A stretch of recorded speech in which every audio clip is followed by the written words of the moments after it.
Quest Foundation presents મા સ્વામીની પ્રેરણા March-April 2024.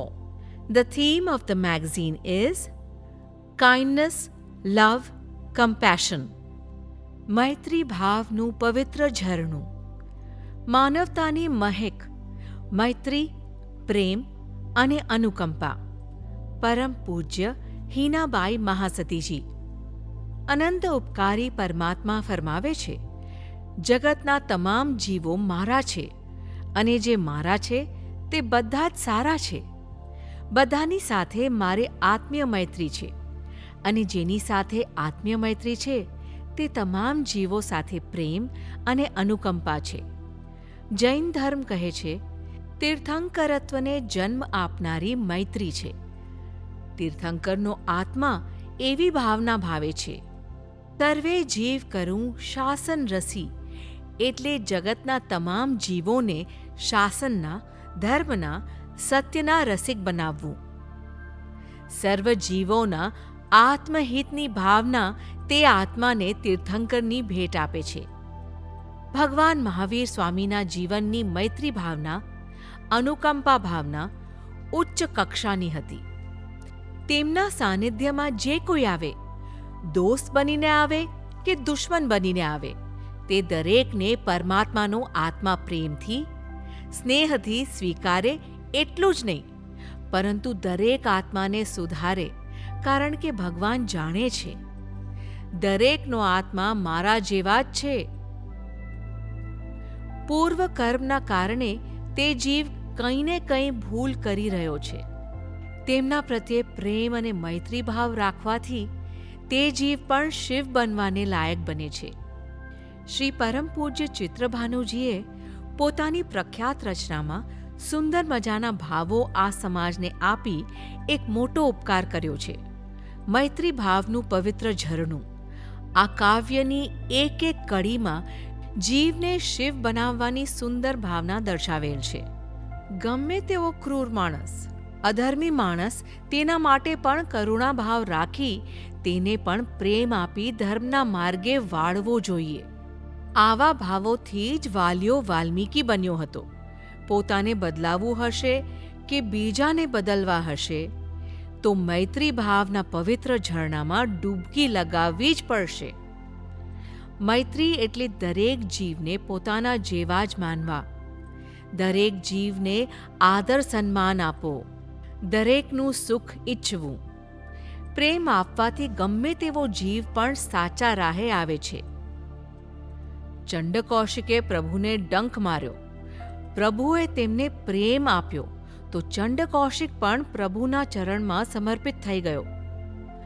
આમ પ્રેમ અનેકને કલ્યાણનો માર્ગ બતાવે છે.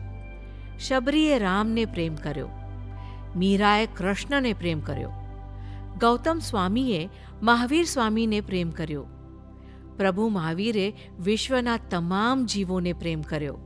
આમ પ્રેમ એ પરમાત્મા બનવાનું પ્રવેશદ્વાર છે. ઈશ્વરે દરેકના હૃદયમાં પ્રેમ, મૈત્રી અને અનુકંપા જેવી ધબકતી વૃત્તિઓ આપેલી જ છે.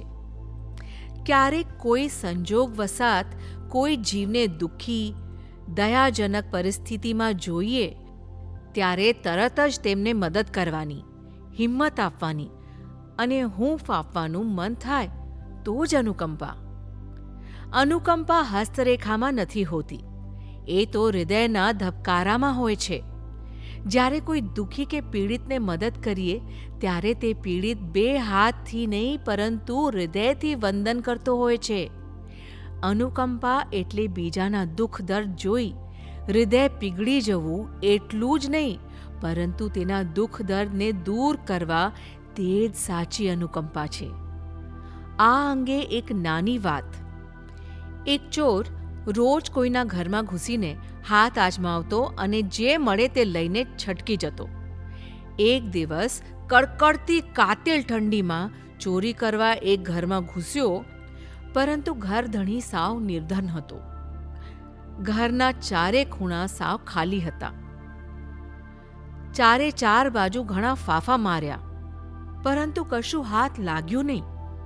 તે ઘરના એક ખૂણામાં છુપાઈને બેસી ગયો.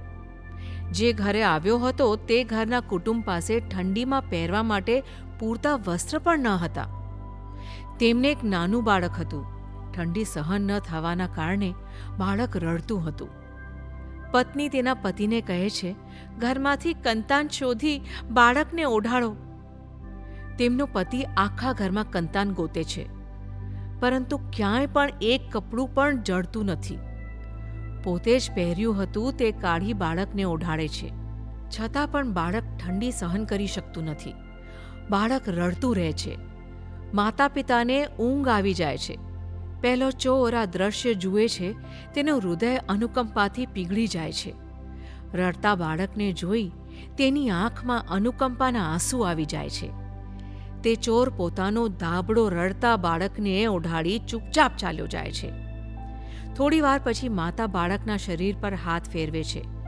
બાળકને ગરમ ધાબળો ઓઢાડેલો જોઈ તેના પતિને કહે છે, બાળકને બચાવવા કોઈ દેવદૂત બનીને આપણા ઘેર આવ્યા હતા અને બાળકને કડકડતી ઠંડીમાં ધાબળો ઓઢાડી ચાલ્યા ગયા.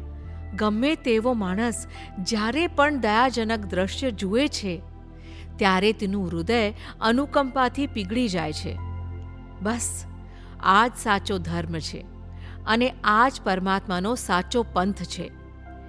અંતમાં આપણને બધાને મનુષ્યનો ભવ મળ્યો છે, તો કંઈક એવું કરીએ જેમનાથી બીજાના જીવનને સુખ, શાંતિ, સમાધિ અને પ્રસન્નતા મળી. એ જ મૈત્રી ભાવના. Love the vibe? Explore such interesting podcasts at www.questfoundation.org.in.